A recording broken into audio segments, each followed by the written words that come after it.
Energy India Expo, the Crystal Edition. As we head towards our first technical session in the Crystal Ball Hall, I request you all to kindly be settled, and we, with your permission, begin with our first technical session of the day. The session is termed as the new business and financial models to accelerate the solar and clean tech growth in India. The session is powered by cleantech. As renewable energies are penetrating deeper in our energy mix and our daily life, they progressively become the backbone of our energy and become the opening to the electrification of our uses. A great coherency between all technologies is therefore created. We will hear from the developers, financial advisors, investors, clients, and learn firsthand of their experiences, and together we will discuss how to make sure that by 2030, India will meet its climate goal of a 45% reduction by unit of GDP. Once again, a very warm welcome to everyone present here. Ladies and gentlemen, please join me in inviting the honorary chair of the session. Please put your hands together as I now invite the honorary chair of the session, the former CMD of India Renewable Energy Development Agency, CBC honorary co-chair for India, Shri K.S. Popli.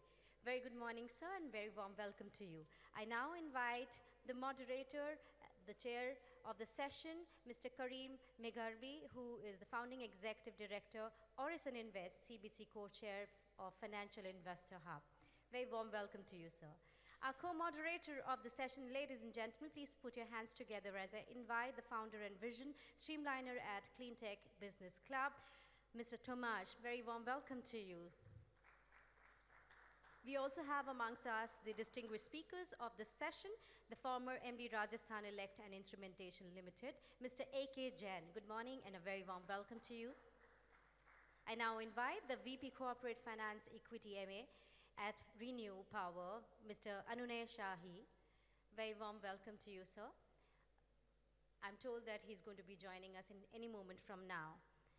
I now invite the Head Business Development India Cleantech Solar, Dr. Anuvrat Joshi. Warm welcome to you. I request the former MD SECI, Dr. Ashwani Kumar, to kindly join us onto the stage and join the panel.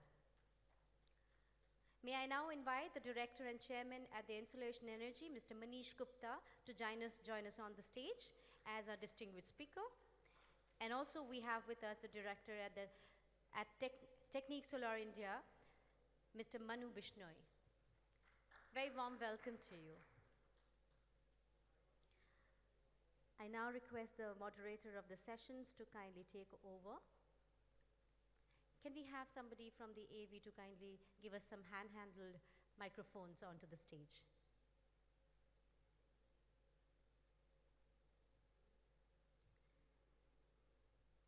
I request all our guests outside the hall to kindly quickly join us inside.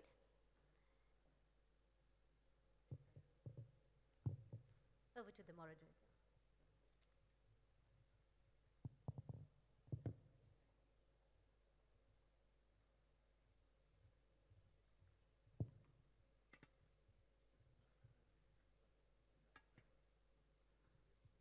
So first of all, welcome all the people in the audience, because without the audience nothing can happen.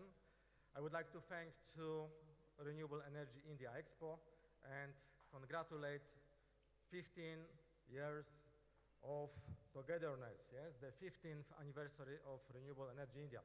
I would like to ask speakers to make a small applause, yes. And I would like to start very shortly with our Cleantech Business Club video.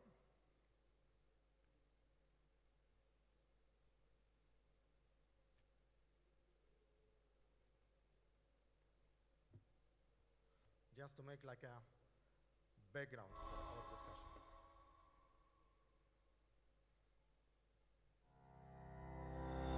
Over the last couple of years, Cleantech Business Club, a private and independent human-to-human leadership club, has been bringing together trusted leaders of solar, clean tech, and other disruptive technologies industries with the leaders of the financial community and investors, top corporations, energy companies and utilities, as well as political decision makers and public opinion influencers, and work hand in hand on financial instruments and business models to scale up clean tech investments from billions to trillions while shaping the future today. In 2020, faced with COVID-19 crises, cleantech business club leaders driven by the power of H2H blockchain and United DNA started Together We Are Stronger initiative and committed themselves to its manifesto, Declaration 2030, to jointly anticipate, shape, and lead together the clean tech decade. Our Declaration 2030 is a call to all to unite and together transform our planet, as together we are more effective than apart. And now in 2021, we are launching the Club 2.0 with our new H2H blockchain structure and empowering platforms to unite clean tech industry with related stakeholders while empowering their businesses and guiding them 24 hours a day, 7 days a week, and 365 days a year towards a new world's paradigm. And we will make it by combining business with meaningfulness and joy, because together we are stronger. Thumbs up for solar.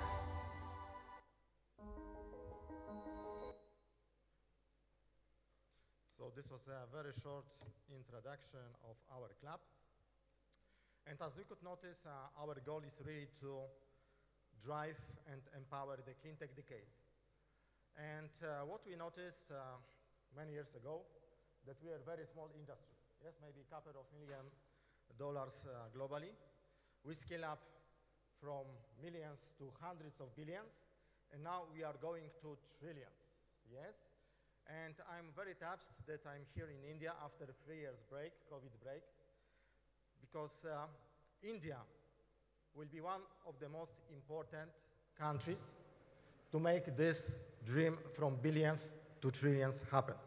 And of course, we cannot move with the industry without financing. Yes, financing is the key. So I'm very happy, and really, it's a great pleasure first to welcome Mr.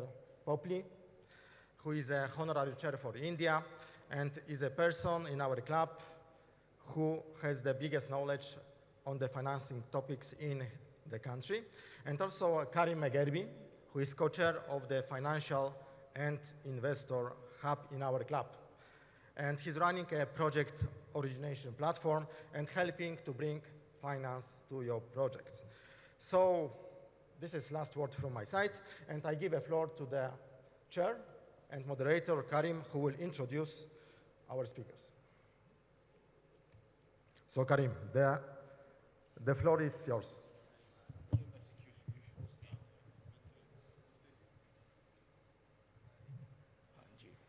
Thank you, Mr. Thomas, and good morning, everyone. I welcome you to this session. Though we are very few, I think this will have a good interaction here. And I must congratulate Thomas also. He started this initiative 2-3 years back, and now it is crystallizing, and for initiating this seminar here on this and other things that he is trying to do so that renewable energy and clean technology is accelerated. Now, what the topic he has kept was the various business models for renewable energy technologies. We have seen how in solar, we all know how we had evolved over the years. We started with bundling when the prices were high, and then we went on to viability gap funding and GBI, and then when the technology was matured, we had gone for reverse auction. Now, that somehow doesn't work for all the technologies, that new technologies that they are there. If you look at wind, we tried that reverse auction. This was not very, very successful, I must say. Now, if you look at C&I, C&I was a very difficult sector to crack initially because utilities were not willing to give them permissions. But then hats off to the companies that were there. They did manage. They wanted a power purchase agreement for 15 years. When the financing for 15 years, when the PPAs were for 10 years, 7 to 8 years. And somehow they managed. We were wondering how will they do it, but some of the companies have done exceedingly well. Residential rooftop, this has not worked because there was no PPP model. Had utilities come forward, probably that would have worked much better, as we had seen this worked in solar. When they planned that there was issue in land and connectivity, they came up with solar parks. So solar parks did produce faster results. We could increase our capacities. Now, if you look at what happens is when the technology is changing, the landscape is evolving, the regulations and policies also get tweaked. And what lenders want, what developers want is the consistency and regulation, but that doesn't happen. That cannot happen because things, and government would not want one stakeholder to make substantial profit, and then these things are tweaked. Somebody is making enough losses, so they have to take care of all the stakeholders, and that is how the lobbying for this is done, and policies, regulations get tweaked. The other was that we are a federal country, and there are 29 states, so each state had different regulations and policies, though everybody was pushing renewable. But see, the resources in each states are different. The renewable energy resources are different, so the policies, the stage of development, everything will have to be different, and that one has to bear, and that also helps at times. So one state comes out with better regulation and policies which others can copy. And this also makes them change the things. Now we are talking about decarbonization, and decarbonization means it is not a target for wind or solar, but decarbonizing all the sectors. Now if you want to decarbonize all the sectors, we need new technologies. And the new technology that we are all talking about and thinking is green hydrogen. Now, hydrogen has been prevalent, but green hydrogen, the cost is high. Today it is almost 3 times the cost of gray hydrogen. So we will have to work out different models, financial models. One, how the cost comes down, though there are electrolyzer manufacturers which are predicting that yes, the cost will come down very fast, and then we will have to have different models, whether we are into fertilizer industry, steel industry, or cement industry, shipping, aviation, long distance trucking. So all those things will have to be sorted out, business models have to be created so that the companies are able to, are willing to invest. Similarly, we have, I think Mr. E.K. Jain would be talking about rural areas and off-grid and distributed generation.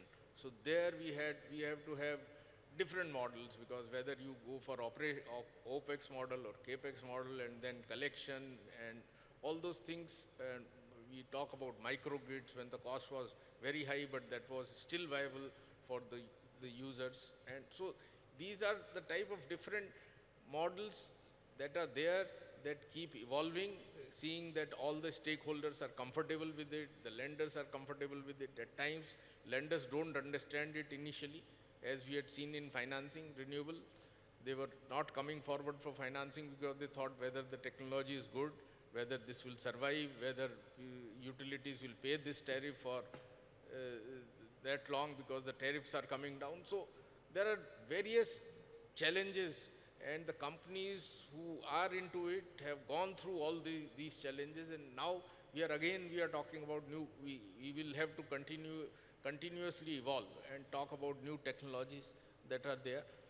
And so I am sure as we move forward, the technologies would be evolved, and it is a good platform. We will like to interact, hear views of all the experts are here, from manufacturing, from C&I, from again off-grid, and Dr. Ashwani is here, welcome him. He is former chairman SECI. So we will like to hear from you, and we have moderator Mr. Thomas, and of course Mr. Kareem, who will take us through to this, and I am sure through your interaction and interaction of the panelists, I think we will have something take home.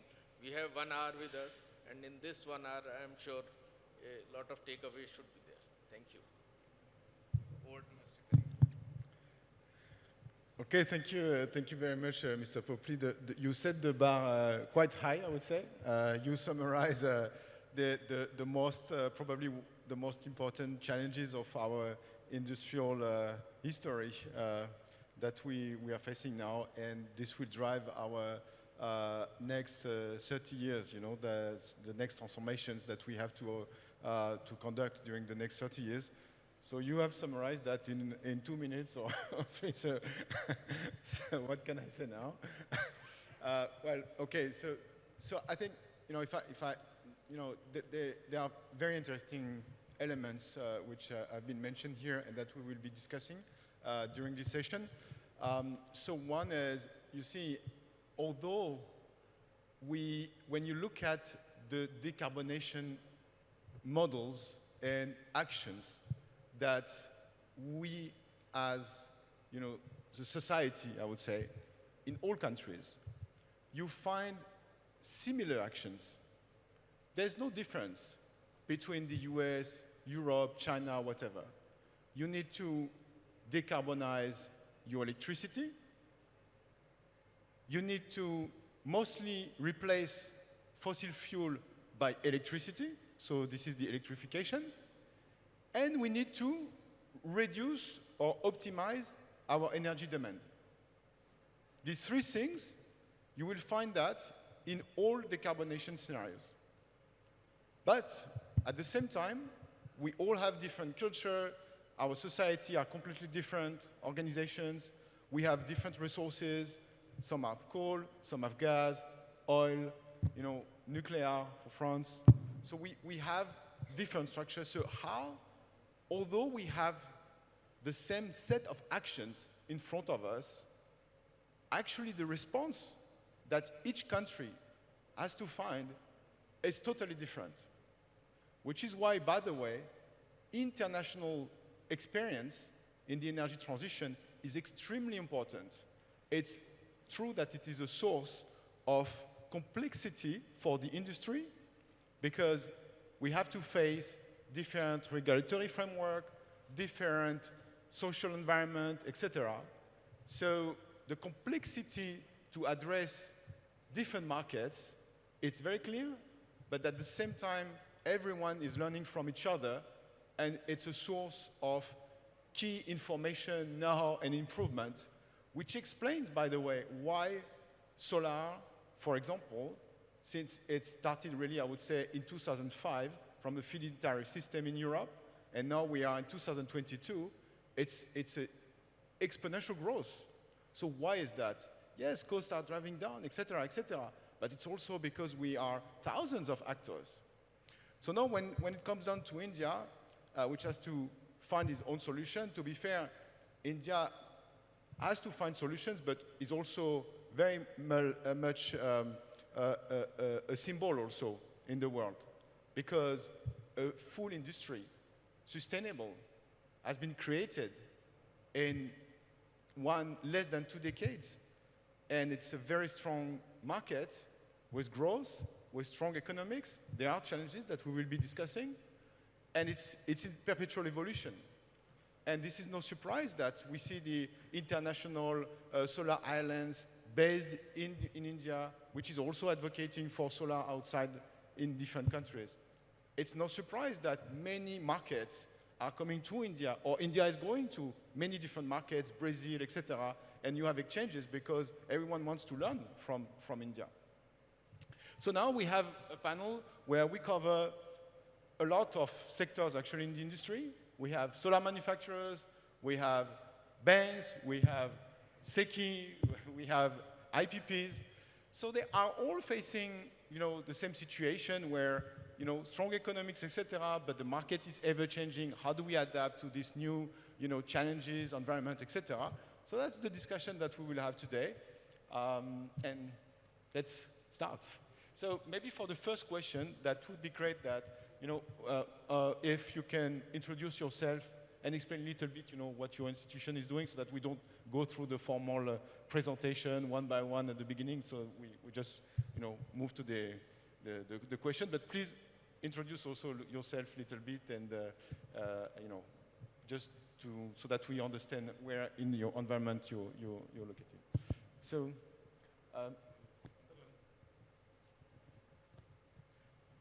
thanks, Karim, and thanks. Can you hear me? Yeah. Thanks, Karim, and thanks for having me. I am Anunay Shahi. I'm a Vice President Corporate Finance at Renew Power, which is obviously a IPP. We do both wind and solar. I am responsible for fundraise, public market listing, M&A, as well as joint ventures and partnerships over there. Hello, thanks to the chair. I am Dr.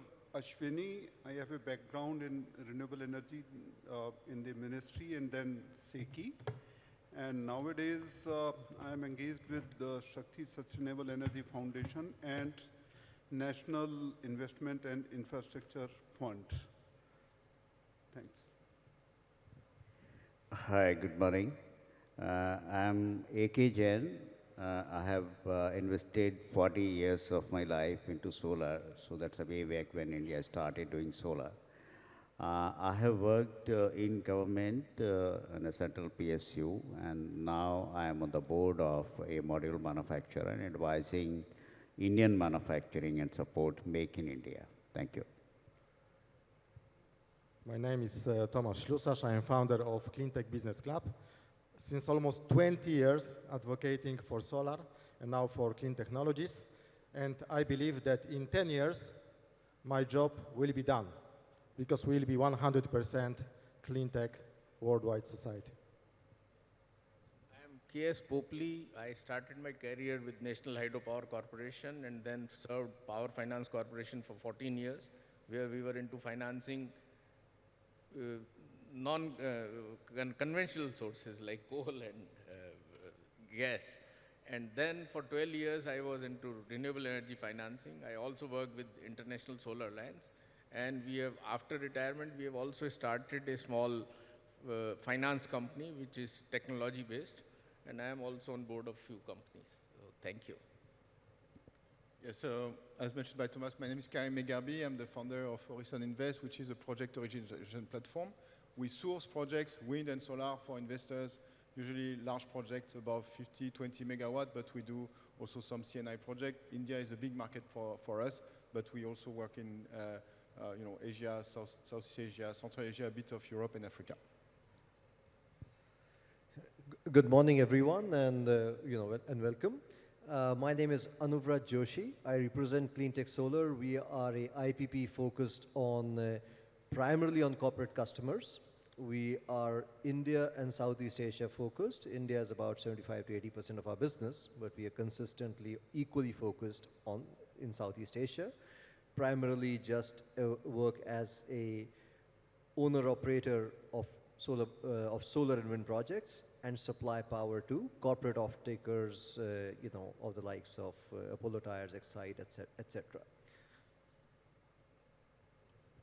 Hello, good morning. My name is Vikas Jain. I am Managing Director at Insolation Energy Limited, Jaipur. It's a Jaipur-based solar panel manufacturing company. We are about 700 megawatt company which manufactures solar panels ranging from 40 watts to 545 watts. Thank you. Good morning, everyone. My name is Manu Bishnoi, and I'm heading Technique Solar in India. Technique Solar is a medium-sized French company working in the field of renewable energy, mainly solar and biogas. In India, we have a target. So, as I said, we are a medium-sized company, so our target at group level is 1 gigawatt in next 2 years, and for India, we want to achieve around 300 to 400 megawatt in the coming 2 years. Thank you. Okay, so now everyone knows, who is doing what. So let's start with the question. I would start with the, panel manufacturers. So we have 2 of them right here, and so basically the sector, started a decade ago, and from zero up to what it is today. But solar manufacturers, they are facing different challenges, which are size, so they need to grow, technology to adapt, but also business models are changing. My personal feeling, but please, that's what I would like to hear that from you, is that some panel manufacturers, they say, okay, no, I want to produce panels. That's it. They even started to do something else, but no, no, I want to focus. But some others, they say, no, I want to go in development, I want to. So what, can you explain to us, what's your position on that one? And also, please help us to clarify a bit what's happening in this area of solar. So maybe we can start.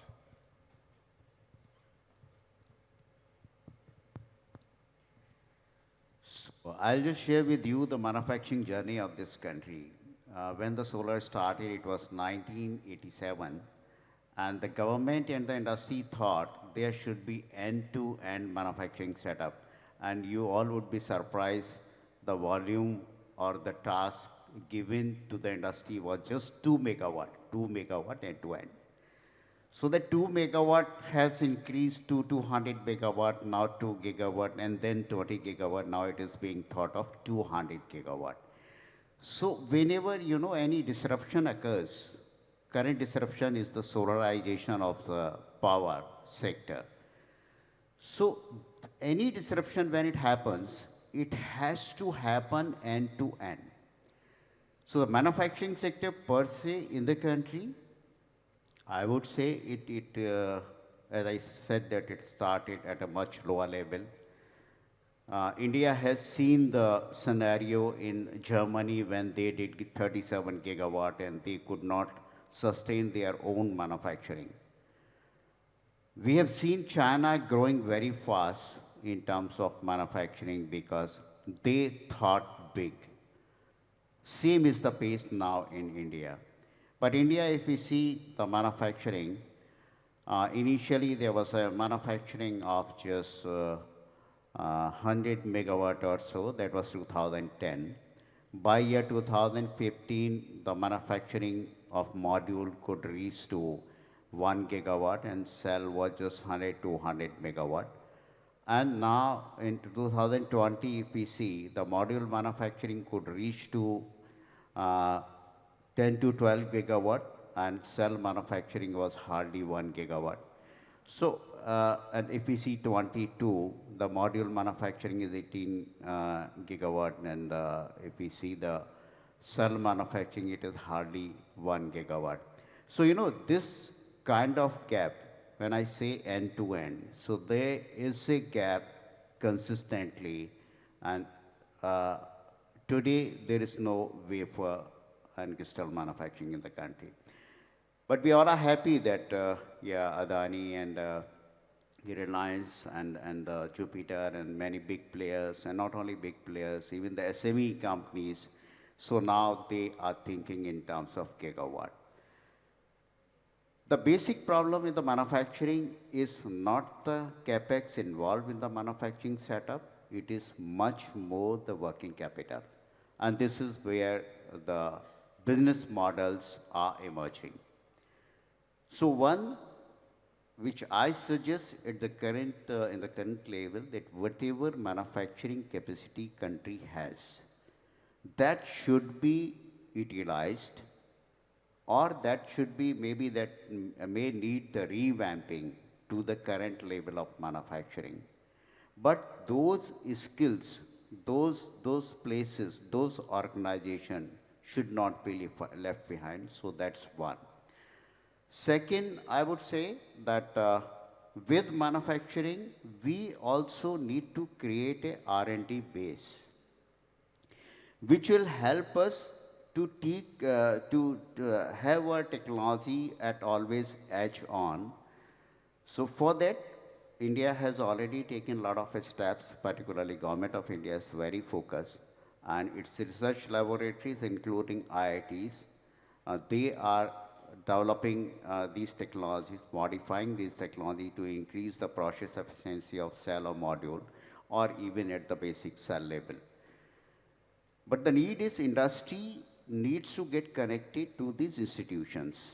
And more importantly, the financial institutions which are not connected to manufacturing in any way, so that needs to be connected to the manufacturing, and manufacturing needs to be supported by all the stakeholders. Manufacturing, because we as a solar developer or as a solar installer or as a solar consumer, the solar has to work for 25 years, and after 25 years, it has to work for, with 85% efficiency. So it's not a day's game. So, and India has a huge rate. We are talking around now 450 gigawatt, and if we couple the electric mobility, then 750 gigawatt by 2030. So, just my opening, I'll only say that the financial support or the finance organizations, they should get involved with the manufacturer, how it can happen. I think that we'll deliberate and probably reach to some conclusion in this discussion. Well, thank you very much for the informative answer, and I fully support your point. I mean, we've seen that in Europe clearly. The government has not supported the industry, and that's not enough. You need to create the market and the demand and so on to support the local industry. If not, it's very complicated. And the recent regulatory framework, I believe, is a good sign actually, with the tax on the import of modules. That it's a strong signal that local industry is there. Okay, so. Thank you.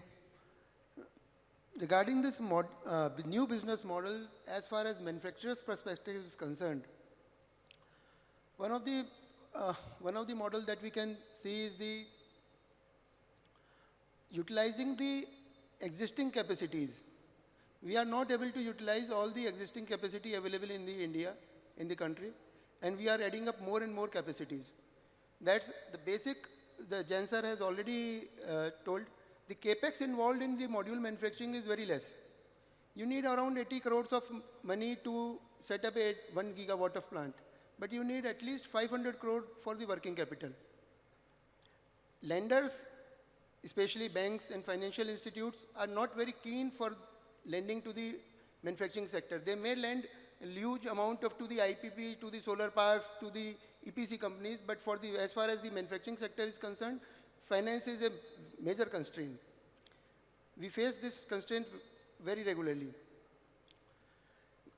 From the government point of view, the government has introduced the PLI scheme, but that PLI scheme is limited to only for the few. Especially the government has discriminated against the SME sector in this PLI scheme. There is no room for the SME sector in the PLI. We are at our own. But you will be very surprised to know that Indian public is very optimistic about the solar sector or the renewable sector in the country. We are going public, and one fact I would like to share with you all: we are going public, and at this moment our IPO is still open. Today is the last date of closing. It has already oversubscribed 100 times. The public is getting so much enthusiastic about the solar sector, but our financial institutions, and our government is still not providing the very much required money to the manufacturing. The second business model that we are seeing is after implementation of BCD in the country, that is some developers are coming up with new options of contract manufacturing. They call it as a trolling in their language. That is very good for us manufacturers, that in that case, they will provide us all of the raw materials, and we have to just convert that raw material into the solar modules as per their specification. In that case, we are able to save a lot of our working capital. This model will be going, I think this model will be going to last long, and it would support manufacturing in a very vast manner in the country. Third business model that is coming up in the country is the green hydrogen. Government has set up a target of 30 million ton of green hydrogen by 2030. it would be requiring gigawatts and gigawatts of solar power or renewable power for manufacturing such quantity of green hydrogen. So there would be ample scope of green power or solar power or renewable power in this sector, and these green hydrogen companies would be making up joint ventures, or they would be coming up with their own manufacturing, or they would be coming up with some new business or financial models that would support the industry in the country. That's my opinion, sir. Thank you. Thank you very much for these new perspectives. Okay, so let's go to Seki now, and then after the IPP developers, okay? So Seki, I mean, you've clearly, many investors, either from India or outside of India, when they look at the different tenders, they, separate somehow the tenders organized by NTPC and Seki, and then the DISCO, and they feel extremely comfortable in going after these tenders. But I saw that Seki also is evolving. They're buying things, they are also participate also in the tenders, etc.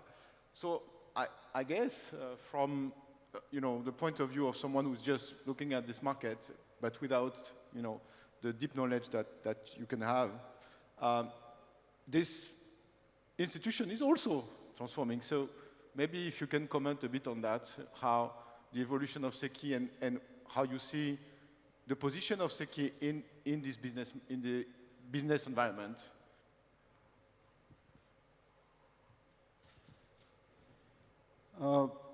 Thanks. First of all, I would like to congratulate that this is the perfect time to take a stock of situation. Where are we standing? What need to be done further? We all know that through Seki or otherwise, through various CPSUs, we have been following a business model of long-term PPAs. So that's cool. I mean, you do the bidding, you select the developers, you sign PPA, you sign PSA, do the PPA, long-term PPAs. But I think we need to go beyond that, because that has its own, I would say, merits and demerits. Demerits in terms of, you rightly raked up one issue, that what is the balance sheet of Seki, how much, kind of that payment security risk you can take on balance sheet. These are all issues. But I would say, let that continue. I think Seki has been managing it well and till now. But I think, in essence, I would like to raise a question that, is that the best way of procuring solar power or wind power? I think recently I have been in touch with Ministry of Steel. They want to, hard to abate sector, they all want to have solar power, but really they can't have. What is the reason? That 1,500 secondary steel makers are a small sector, MSME sector and all. They can't set up the project, they don't have the capex, and at the same time, they can't sign the long-term PPAs. So what is the way out? I think at your place, in other countries, in UK, for example, another term is coined, what you call virtual PPAs. Can we go for that, like virtual PPAs together with CFD? I think contract for difference. That seems to be one of the very interesting things. Till now, if you just take a stock of situation that, we have to make a long strides in markets, in market interventions. What is happening, if you just take a, see how much of total power is going through the power exchanges, is less than 10% in India. And out of that, if you just want to see green energy, that's only 1-2% kind of thing, 3%, that's all. So that offtake has to be increased. We need to use the, I would say, power exchange mechanism along with CFD, because in virtual PPAs, basically consumer is getting into a contract with a IPP, that I will buy your power at some strike rate. which strike case rate is mutually decided by the two, and the agreement is that I keep on paying you some fixed amount, for example, the 3 rupees per unit, and you will continue selling your power in the exchanges. And green attribute is given to the consumer. It means I can use that for solar compliance or RPO compliance or anything. And if there is any difference in the pricing at the power exchange, that is compensated by the consumer, consumer.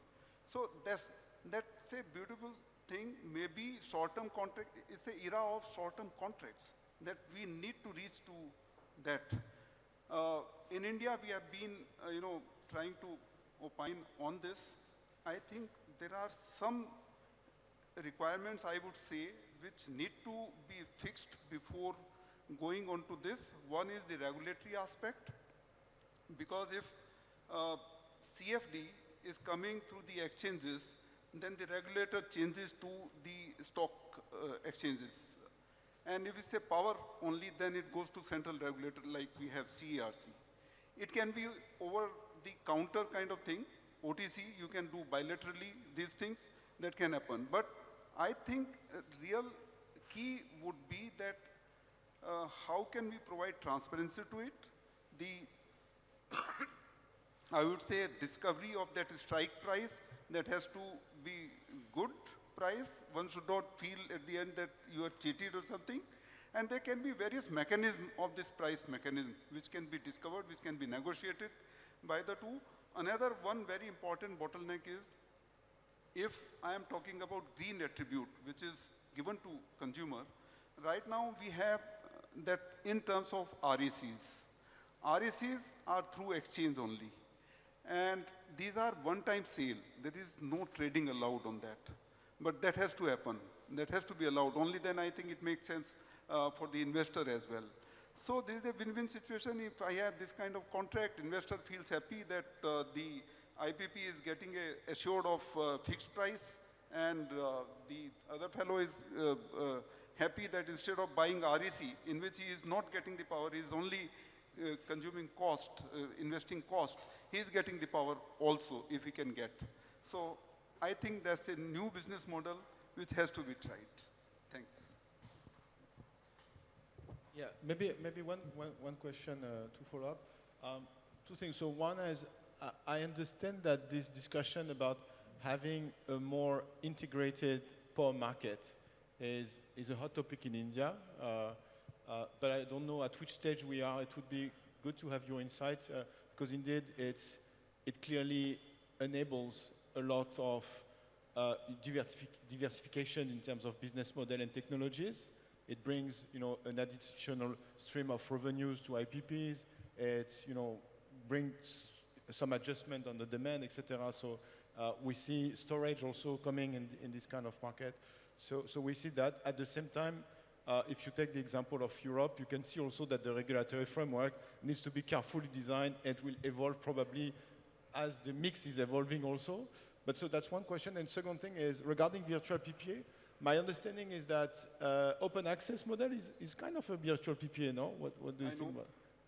I know this is going to come, but let me put it this way, that very recently the central government has issued open access rules.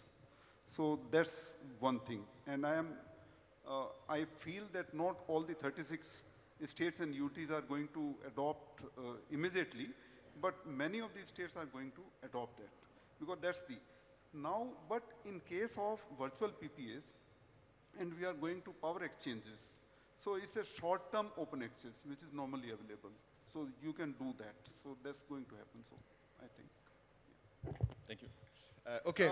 One more thing I would like to just say, that you said with storage, without storage, that's the consumer's choice. If I am an industry, I want power at night, I can really go for that. And there would be developer who can set up project for me, meeting my requirements. So basically, this is a facilitative mechanism. This, can develop the market seamlessly. Excuse me, I'll just like to add one thing. Suppose as a green consumer, if citizen asks DISCOM that I want to buy only and only renewable energy. So, we are facing a lot of problem from the discoms. So my take for last 2 days, I was thinking that how to get rid of this. If any consumer decides, no, I want only green electricity, so that's one question probably can, figure out many business models around discom that how to satisfy that consumer. That's all. I think, Jan Sahab, you have given an excellent idea. If that happens, and then they accumulate all the demand, then they will know at what rate consumers are willing to pay and do that. And what Dr. Ashwani has talked about, virtual PPA is an excellent idea, but I think what will be required in this will be that lenders will have to be very, very proactive, because they would want a long-term PPA, very easy for them, no, we will. So that will be a big challenge for them. And once everybody, a lot of people take it over, then there will be a lot of pressure on lenders also to think over and find a solution. So, no, great idea, I mean. No, thanks, I fully agree. I just like to mention that right now, virtual PPA will be good for, I would say, high-end corp who have dispersed offices. You can't really get the power from anywhere or something. I think to begin with, it has to start from there. If you just see RE100, there are 370 over companies who have registered there to achieve 100% RE. They can't wait for 2070 to have the green energy. I agree with so you. that's why there has to be some other solution. Yes. Yes, I'm also taking note, actually, of the debate. So this is very good. Okay, so, so thank you for this exchange. Let's go to the IPP developers.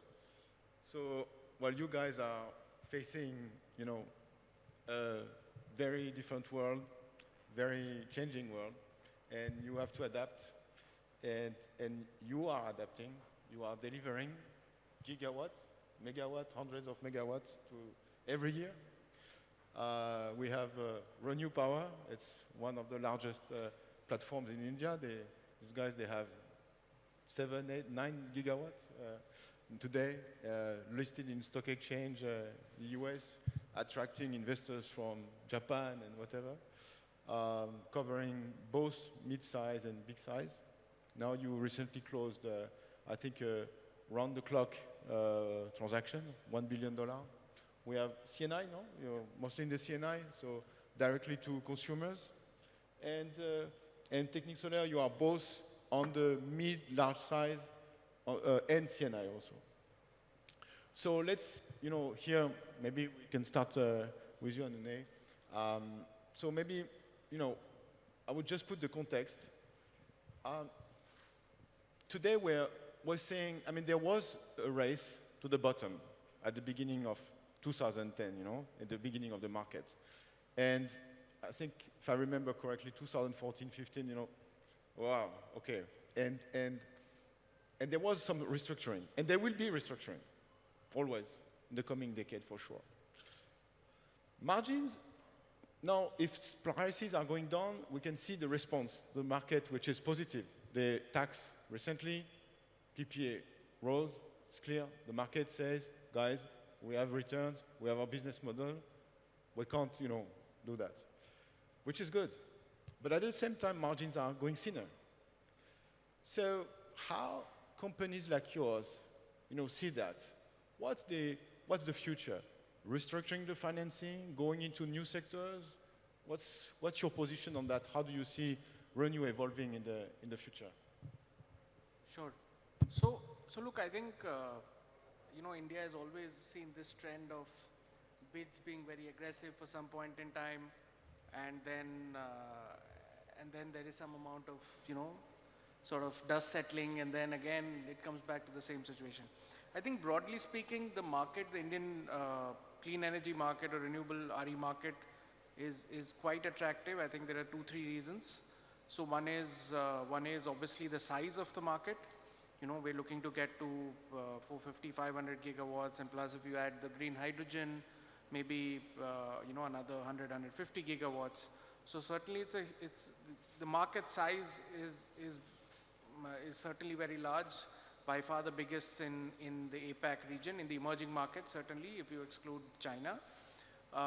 So let's say if you're a company like Renew, or if you're a Western IPP or anyone, you certainly know, and this is a stable market. So every year there'll be at least around 20, 30 gigawatts which will come up for auction. So if you're doing your capital planning, every year you can install 2, 3, whatever you win, you'll have that much capacity available.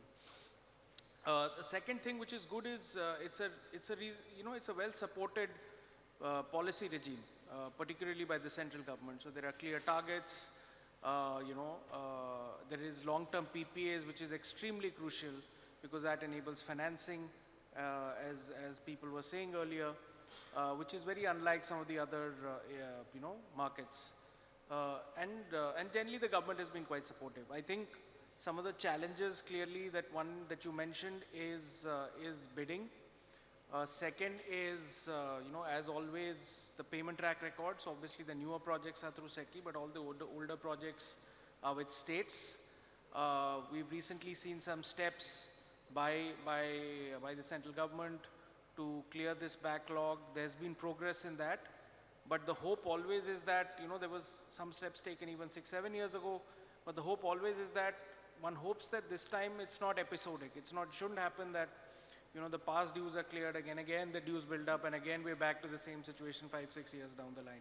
So hopefully this is a permanent solution, because that's the two questions we face, I think, from investors as challenges are: one is what's happening on payments, and second is what's happening on the bidding side. I think on the way the market is evolving, at least the way we are seeing, is that you will tend to see a lot more of on the utility side, I'm saying, you'll tend to see a lot more of these RTC type bids, because as you see more renewables in the grid, obviously, the idea is to make renewables sort of semi-firm or base load power. You will see a lot more of these bids. You will still see plain vanilla solar bids. My thesis is that will continue to be the most competed segment and perhaps have the lowest returns. Because that is obviously the easiest to execute. The third thing is obviously the CNI segment is quite bullish right now. I think it's reached an inflection point where it's going to give you some hockey stick type of growth going forward. And the fourth thing, which is nascent obviously, and where we are also taking our initial steps, is on green hydrogen. And there's a concerted move by the government to promote that, and we'll start off with 2 or 3 sectors to begin with, but that certainly in the latter half of this decade, I think that will also pick up steam.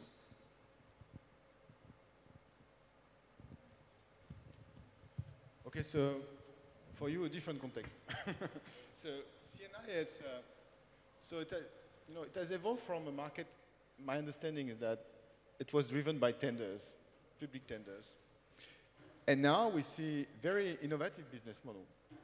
Solar development park, access, open access, and so on. So what's your view on that? How do you position yourself, and what are the challenges and opportunities you see in this environment? Is it better to have this diversity? How can we improve that? How do you react as a company?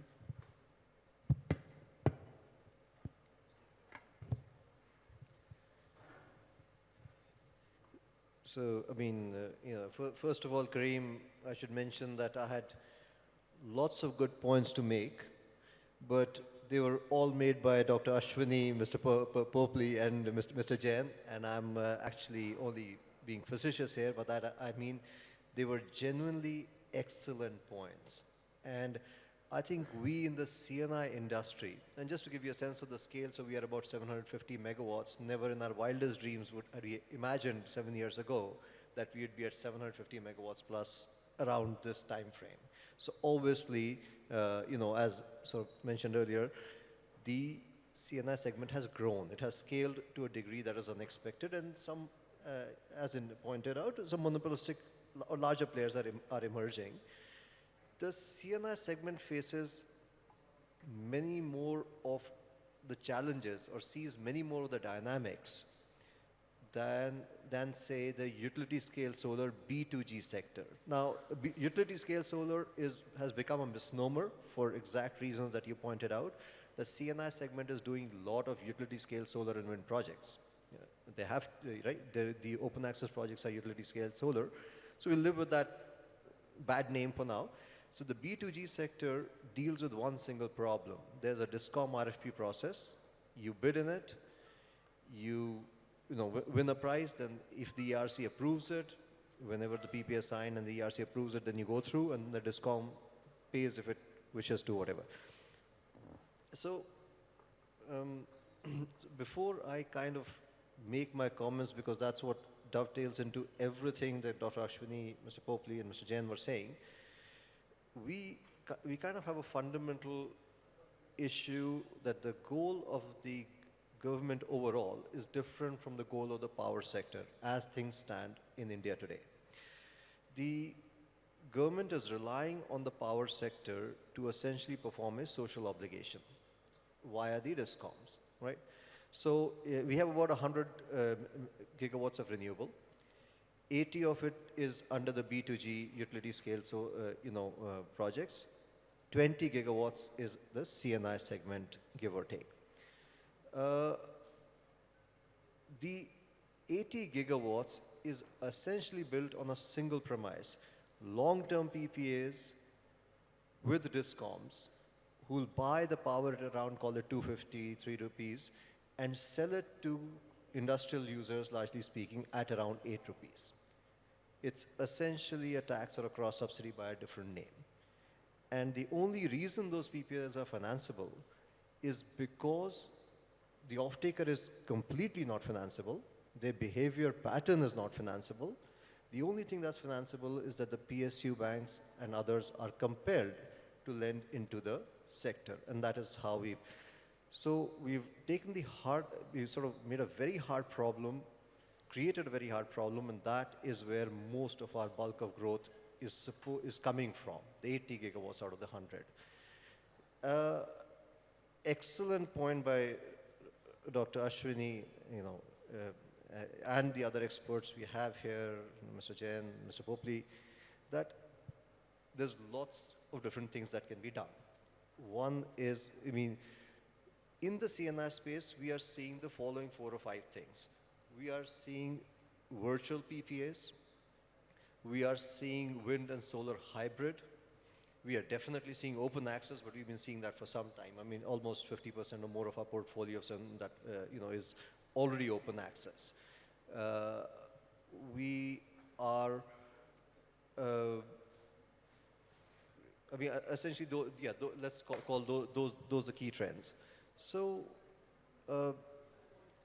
it is a somewhat out there idea, but the concept of the virtual PPA replacing most of the growth that happens through DISCOM PPAs is a possibility. And Popley sir, to address your particular question, the benefit of a virtual PPA, of course, is that the large corporate is the off-taker risk you're taking, because the gap between the exchange rate and the price that the solar developer wants, let's say is 4 rupees, the gap is covered by the corporate. Ideally, if basically Indian regulatory structure were to allow, we would be able to settle in terms of giving back the money when the exchange rate is higher than our strike number. Point is that, and maybe Dr. Ashwini knows these, the sort of the finer details here, but to the best of my understanding, it's not entirely allowed or not entirely clear who's going to be regulating this. Is it a derivatives, contract, or is it a power contract? And that uncertainty remains. Now, so why have I of all the things chosen to focus on, one, which is virtual PPA? Firstly, because it clearly emerged as a solution from some of the best experts we have here. Second, it solves a bit of the problem that I indicated, which is I don't think DISCOM off-taker PPAs is our pathway to grow. We have to find another way to cross-subsidize the social obligations. The third is what I can speak largely from my expertise, in this gathering, which is the fact that a corporate consumer, typically with a 50 megawatt connected load, can roughly take 50 megawatts of solar and wind combined. In the best of states, sometimes they might be able to take a little bit more because wind and solar together can be a little larger, but largely speaking, 50 megawatts combined. Their need of power is much greater. The virtual PPA and that mechanism is important because it allows them to sign up for about 200 megawatts. The same consumer can sign up for about 200 megawatts of renewable power. The way you're hearing about 1 gigawatt and 500 megawatt plans for, say, Google and Amazon and others in the US, it's largely driven by this. That's how you get to net zero. And all you need for that is a mechanism that new plants can be built for these customers. We heard at our session yesterday, we heard Ashish from Cargill talk about it, and we heard from Arvind Mills, Mr. Yadav talk about it. We basically, everybody can consume 4 or 5 times the amount of renewable power that they're currently permitted if we were to pick this mechanism. So I've chosen to focus on this one topic versus versus the 2 or 3 others. But this would be the one particular area which to me, I think we should ideally also combine moving away from that whole DISCOM PPA social obligation portion, which is a much bigger political question than what we can solve here. But that's the solution. Let the market speak, let the market decide the price of the exchange power, and the corporate will decide how they want to, pay for the rest. And the off-taker is corporate, so the PPA is financeable. That would be my comments. Thank you very much. Sometimes also I take my hat as a banker, and I can imagine also that DISCO, it's also easier to finance, long-term, etc. Because, whenever you deal with the private sector, thinking 25 years, it's a tough case, whereas although you do have the problems that, we see in some DISCOs, at the same time, you know that you are in the public sector. And so that's what also drives the bankability, even sometimes more than the notation, right, of the credit, ranking, but that's, clearly innovation, financing innovation is something to drive this process, yeah. And hybrid models can exist also. Just a point, but some of these structures wouldn't require this to be shorter contracts simply because the corporate is backing the gap between whatever the exchange is supporting and the delta. Okay, so just time, we have last 5 minutes. So, last but not least, Manu. So if you can share, your thoughts about, how you position yourself, how you see the market evolving, both in the CNI and the large, mid-large scale size. And so, given your strategy and so on, can you tell us more about how you feel the market? What are the key drivers and how you see the future, at least in these coming years? Thanks, Kareem. So one thing I would like to reiterate is that India is a safe market, it's a stable market, and legally sound. So that is the main reason for investors to come to India. We are a small and medium-sized French company. So being present as an IPP in India, which is predominantly, dominated by the large players of global players, that itself, gives a picture that it's a very safe market, and we are ready to put in the money, invest in India, because we are happy with the financial and the legal system of India. Now, secondly, the market is huge. It's very huge, and there's room for even small-sized IPPs in India. In the past, what I have seen is that the tendering mechanism has evolved and moved from a small, medium-sized tenders to a very large scale. So that is the reason in the past few years we have refrained from the tendering activities, because we don't see ourselves fitting into that gap. Uh, we, uh, we are operating 3 projects right now in India. 2 of them were built from scratch, from tendering, reverse auction.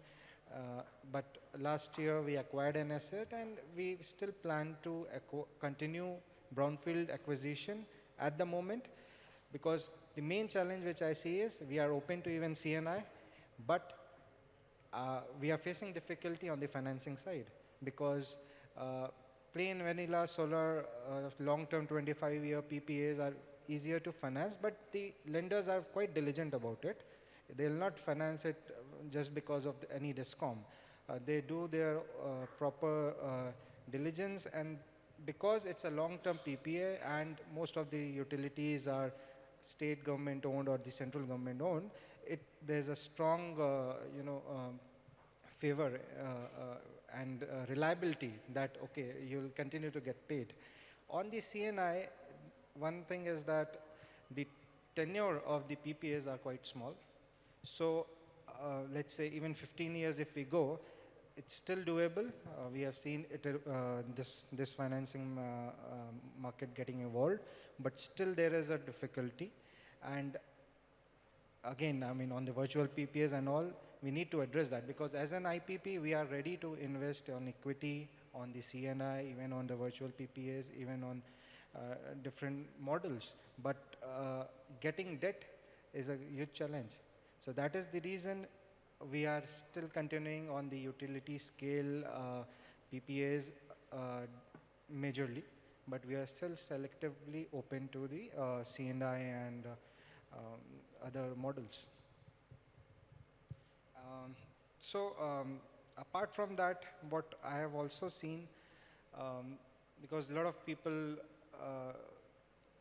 when I interact with a lot of large IPPs and all, they have been innovating their financing model. That is one of the key challenge, and which sets them a bit apart from the regular players. Because what we had seen 5-6 years ago, even the margins were quite doable. People were not counting on the carbon credits as a major returns in a base case scenario, and how easy it will be to realize that, that's, I mean, I'm not so sure about it, because even the realization, registration process, it's huge. And I mean, we are trying to get registered for our projects since last almost 2.5 years on some of the markets, and it's still in process. So you are realizing that revenue stream in your base case model, which you started 3 years ago. How bankable it is to bank on that, I doubt, to be honest. So the base case scenario should be, really comfortable to have a viable and sustainable solar market or any renewable market. Showing aggression or getting a project, it's not the right step for a sustainable model. That's it. Okay, thank you so much. And final word, because there is another session, to our chairman, Mr. Popley. Considering that the next session, we are already eaten up 10 minutes of the next session, I will just take 2 minutes. One is to thank all the panelists. They have done an excellent job. A lot of new points have come. I think they deserve a round of applause. I'll just quickly summarize. The manufacturing people had said there is an issue with working capital. The banks are not giving them the working capital that they require. Not able to utilize full capacity. That is a very, very important point that was raised. If they are not able to utilize, I was wondering, another 40,000 megawatt is coming of solar modules and cells, and we have existing 20,000 megawatt, and US is also have enhanced their capacity. European market has enhanced their capacity considering the challenges that they faced in after the China and after COVID. So what is going to happen? I mean, for this sector, somebody needs to think over, because maybe the manufacturing capacity will come, but the capacity that is going to come from IPPs may get delayed. So there would be some mismatch there. And that was one takeaway. Then he talked about contract manufacturing, that is fine. Dr. Ashwani also talked about REC trading to be allowed. And I think, yes, that is a good idea. This has been discussed. And on C&I, of course, there has been challenges. And considering a virtual PPA is a good idea, I think. Of course, what he pointed out, Mr.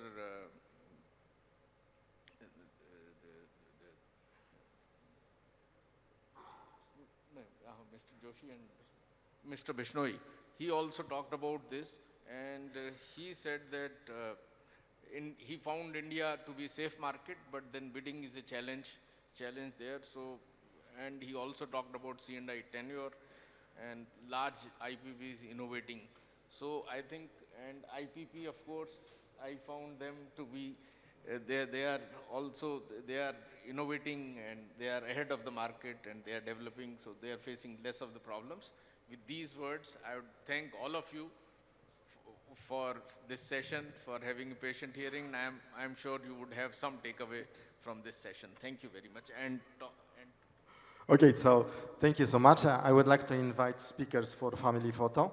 Yeah. And in the meantime, because I think that topic is so interesting and we didn't cover, so the good news is that we are opening in the cleantech business club our financial investor task force, which will be chaired by Mr. Popley. So I invite also other colleagues afterwards to join the task force. And tomorrow we have a meeting in Delhi, because we are opening officially our cleantech business club office in India. So applause for Rush for hosting our office. Thank you so much. Thank you so much for that wonderful and insightful session. We thank the chairperson, the co-chair, moderator, and the distinguished speakers of the session. We have the panelists right in front for a group photograph and to capture this moment forever. Thank you so much.